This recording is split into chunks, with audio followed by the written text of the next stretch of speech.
কক্সবাজার পৃথিবীর সবচেয়ে বড় সমুদ্র সৈকত।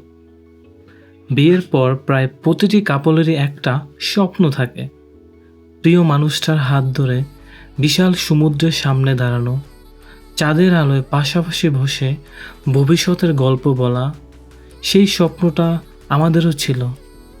তাই তো খুব অল্প বাজেটে আমরা কাটিয়ে এসেছি 3 দিন 2 রাতের একটি অসাধারণ কক্সবাজার ট্রিপ, যেখানে ছিল সুইমিং পুল সহ 3 স্টার রিসোর্ট, ট্রেনে ভ্রমণ, সাতখোলা বাসে মেরিন ড্রাইভে ভ্রমণ, আরও অসংখ্য সুন্দর স্মৃতি। চলুন আজ আপনাদের নিয়ে যাই আমাদের সেই স্মরণীয় সফরে। আমাদের যাত্রা শুরু হয় রাত 10টায় নারায়ণগঞ্জ থেকে নন এসি বাসে। সুগন্ধা রেস্টুরেন্টের বিপরীতে কাউন্টার রয়েছে। বাসের সিটে মোটামুটি ভালোই পা রাখার স্পেস আছে। 12টা 45 মিনিটে যাত্রাবিরতি দেয় কুমিল্লার নূরজাহান হোটেলে। পরবর্তীতে সকাল 6টায় আবার বিরতি দেয় হোটেল ইনানিতে। সকাল 7টায় আমরা এসে পড়ি ডলফিন মোড়ে। ডলফিন মোড়ের খুব কাছে আমাদের বুক করা ছিল মায়ামি বিচ রিসোর্ট। রিসোর্টে পৌঁছে ব্যাগগুলো কাউন্টার রেখে প্রথমেই নাস্তা সেরে চলে যাই সমুদ্র সৈকতে। হ্যালো গাইজ, এই মুহূর্তে আমরা রয়েছি কক্সবাজার সমুদ্র সৈকতে। আগামী 2 দিন শেয়ার করব আমার অভিজ্ঞতা। আশা করছি সাথেই থাকবেন। কক্সবাজারে এসেই সমুদ্র না দেখলে কি আর চলে? সকালের ঠান্ডা বাতাস আর ঢেউর শব্দের মাঝে প্রায় 1 ঘন্টার মতো সময় কাটিয়ে আমরা ফিরে আসি হোটেলে। রুমে ঢুকেই আমরা মুগ্ধ। আমাদের প্রত্যাশার চেয়েও অনেক সুন্দর ছিল রুমটি। এর পাশাপাশি দরকারি সব কিছুই ছিল। 2 পাশে ছিল সুন্দর ভিউ। সবচেয়ে ভালো বিষয় ছিল রুম থেকেই দেখা যাচ্ছিল সমুদ্র। এমন একটা ভিউ পাওয়ার পর পুরো ক্লান্তিটাই যেন মুহূর্তেই দূর হয়ে গেল।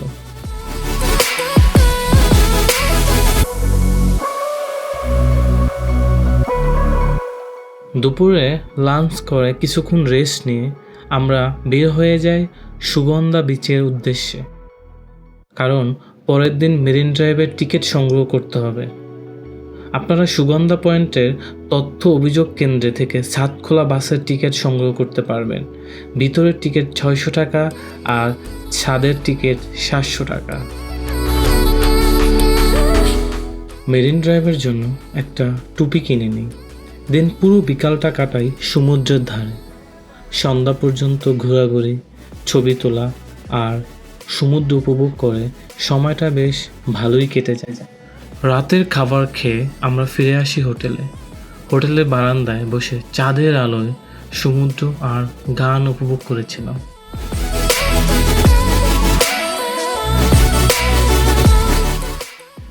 সকালে ঘুম থেকে উঠে আমরা এক অসাধারণ ভিউ পাই।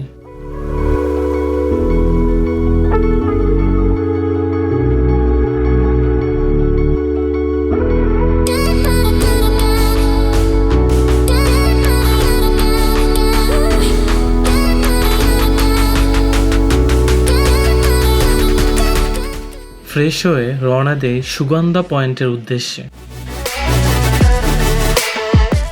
সেখানে নাস্তা করে এসে পড়ি সুগন্ধা পয়েন্টে। এখান থেকেই প্রথমে চাঁদের গাড়িতে করে যেতে হবে রেজুখাল পর্যন্ত।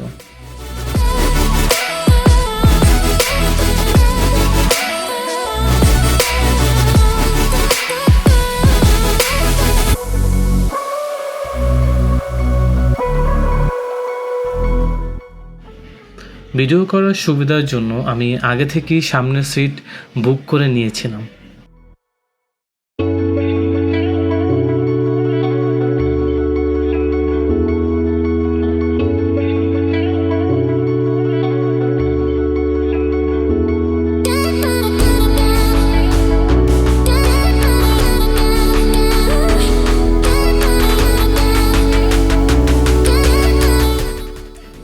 কিছুক্ষণের মধ্যেই এসে পড়ি হিমছড়ি।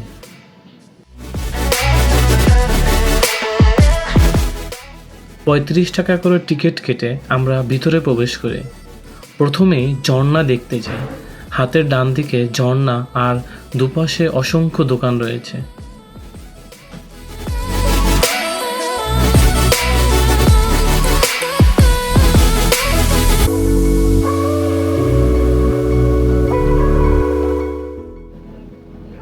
ঝর্ণাটা খুবই ছোট, এটা মেবি কৃত্রিমভাবে তৈরি। এখানে দাঁড়িয়ে আপনারা ছবি তুলতে পারবেন। এটা হচ্ছে হিমছড়ি পাহাড়ে ওঠার সিঁড়ি। সময় স্বল্পতার কারণে আমরা উঠিনি। হিমছড়ি থেকে রওনা হয়ে কিছুক্ষণের মধ্যেই চলে আসি রেজুখালে।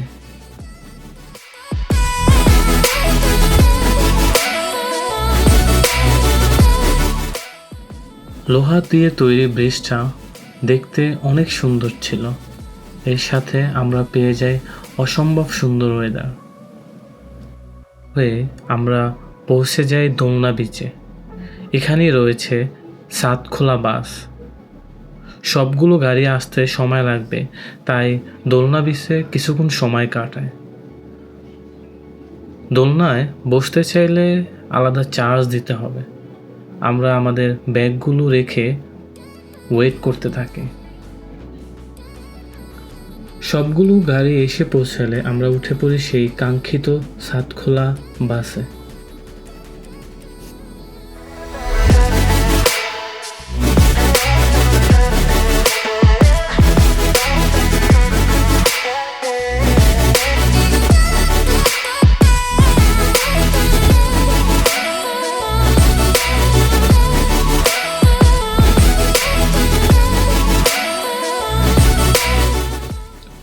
বেশ কিছুক্ষণ যেতেই আমরা এসে পড়ি ইনানি বিচ। এখানে কিছুক্ষণ বিরতি দেওয়া হয়। এরপর শুরু হয় কক্সবাজারের সবচেয়ে সুন্দর রোড ট্রিপগুলোর একটি। এক পাশে পাহাড়, অন্য পাশে সমুদ্র, আর মাঝখানে বাংলাদেশের অন্যতম সুন্দর রাস্তা মেরিন ড্রাইভ। এই দৃশ্য আসলে ক্যামেরায় পুরোপুরি তুলে ধরা সম্ভব না। নিজের চোখে না দেখলে এর সৌন্দর্য বোঝানো কঠিন। দুপাশের সুন্দর দৃশ্য দেখতে দেখতে আমরা পৌঁছে যাই টেকনাফ সাবরাং জিরো পয়েন্টে। এখানে প্রায় 1 ঘন্টার মতো বিরতি ছিল। বিচে নেমেই আমরা সমুদ্রের সুন্দর দৃশ্য উপভোগ করতেছিলাম। সমুদ্রটা আজকে বেশ অশান্ত ছিল। কিছুক্ষণ আগে বৃষ্টি হওয়াতে এর সৌন্দর্য আরও বেড়ে গেছে। চারপাশে ঘুরে ছবি তুলে প্রকৃতিক উপভোগ করে আমরা আবার বাসে উঠে পড়ি। রাস্তার একপাশে রঙিন কাপড় লাগানো ছোট ছোট মাছ ধরার ট্রলার রয়েছে। দেখতে ছবির মতো লাগছে।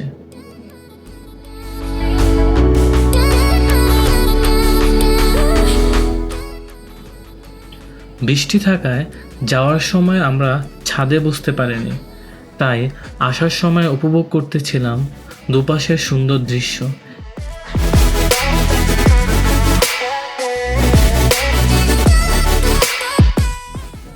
এক পাশে পাহাড় আর অন্য পাশে উত্তাল সমুদ্র।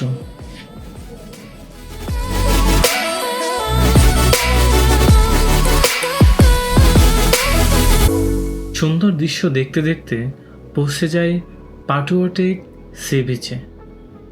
আর এখানেই সেরে ফেলি আমাদের দুপুরের খাবার।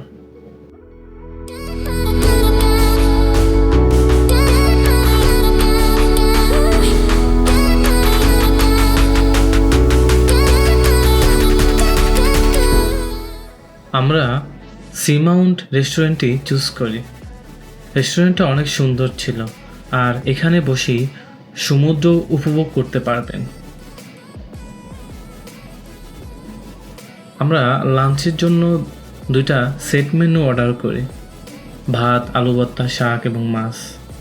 খুব সাধারণ খাবার হলো স্বাদ ছিল অসাধারণ। খাওয়া শেষে কিছুক্ষণ বিচে ঘোরাঘুরি করে বাসে এবং গাড়িতে করে বিকাল 5টার দিকে আমরা ফিরে আসি আমাদের রিসোর্টে। রিসোর্টে ফিরে আমরা সময় নষ্ট করিনি, কারণ রিসোর্টে ছিল সুইমিং পুল। সন্ধ্যা পর্যন্ত প্রায় 1 ঘন্টা সাঁতার কেটে দারুণ সময় কেটেছে। এরপর রুমে ফিরে ফ্রেশ হয়ে আমরা রিক্সা নিয়ে চলে যাই রাতের খাবার খেতে। খাবার শেষে চলে যায় সমুদ্র সৈকতে। রাতের কক্সবাজারে আলাদা একটা সৌন্দর্য আছে। চাঁদের আলোতে দুজন একসাথে বসে সমুদ্র দেখতে অসাধারণ লাগে। পরের দিন সকালে ঘুম থেকে উঠে নাস্তা সেরে আবার চলে যাই সমুদ্র সৈকতে। শেষের দিনের সকালটা আমরা শুধু উপভোগ করতে চেয়েছিলাম। সৈকতে ধরে হাঁটাহাঁটি করেছি।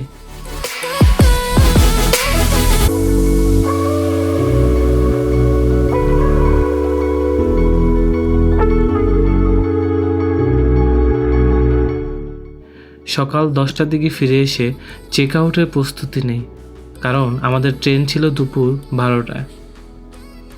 তাই সকাল 11টার দিকে চেক আউট করে রওনা হয়ে যাই কক্সবাজার রেল স্টেশনের উদ্দেশ্যে।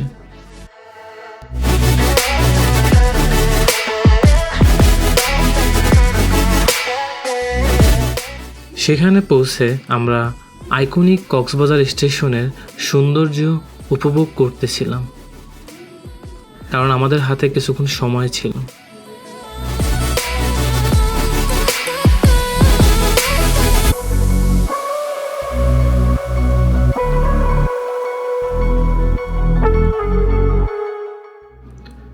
স্টেশনের ভিতরটা অনেক সুন্দর এবং আধুনিক ছিল। হাঁটতে হাঁটতে আমরা দেখতেছিলাম।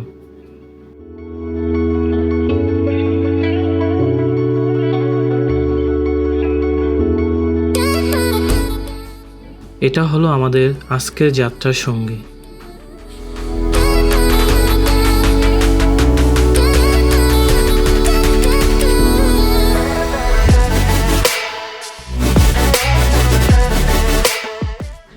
আমাদের বগি কিছুটা দূরে হওয়ায় অনেকটা হাঁটতে হয়।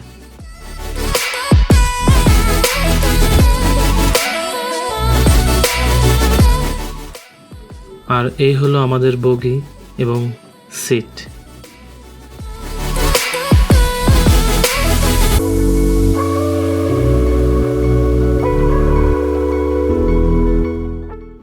বসার কিছুক্ষণের মধ্যেই ছেড়ে দেয় আমাদের ট্রেন।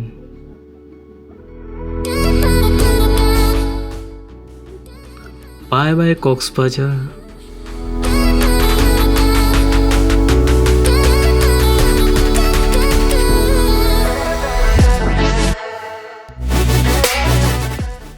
আর এরপর শুরু হলো আরেকটি সুন্দর অভিজ্ঞতা। কক্সবাজার থেকে ঢাকার ট্রেনে ভ্রমণ। দুপাশে পাহাড়, ছোট ছোট টিলা, সবুজ জঙ্গল আর পাহাড় কেটে তৈরি করা রেল লাইন। পুরো পথটাই যেন একটি চলন্ত প্রাকৃতিক সিনেমা। জানালার পাশে বসে আমরা শুধু দৃশ্যগুলো উপভোগ করতেছিলাম। দুপাশের সৌন্দর্য অসাধারণ ছিল। ট্রেনে খাবার হিসাবে আমরা খিচুড়ি চুজ করলাম। সত্যি বলতে 220 টাকায় এটা খুবই অ্যাভারেজ ছিল।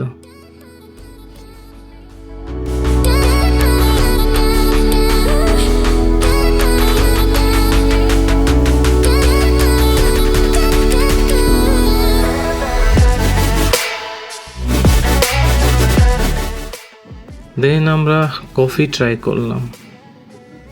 ট্রেনে মনে হয় একমাত্র খাবার মতো বেটার কিছু ছিল কফি।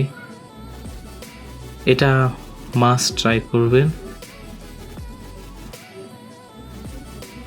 টেস্ট তুলনামূলক ভালো।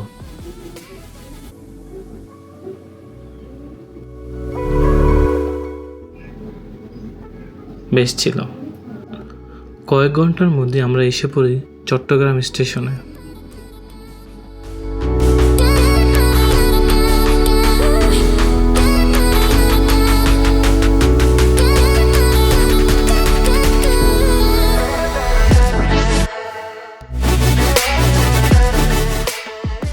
দেখতে দেখতে রাত 9টা থেকে 10টার মধ্যে পৌঁছে যাই ঢাকার কমলাপুর স্টেশন।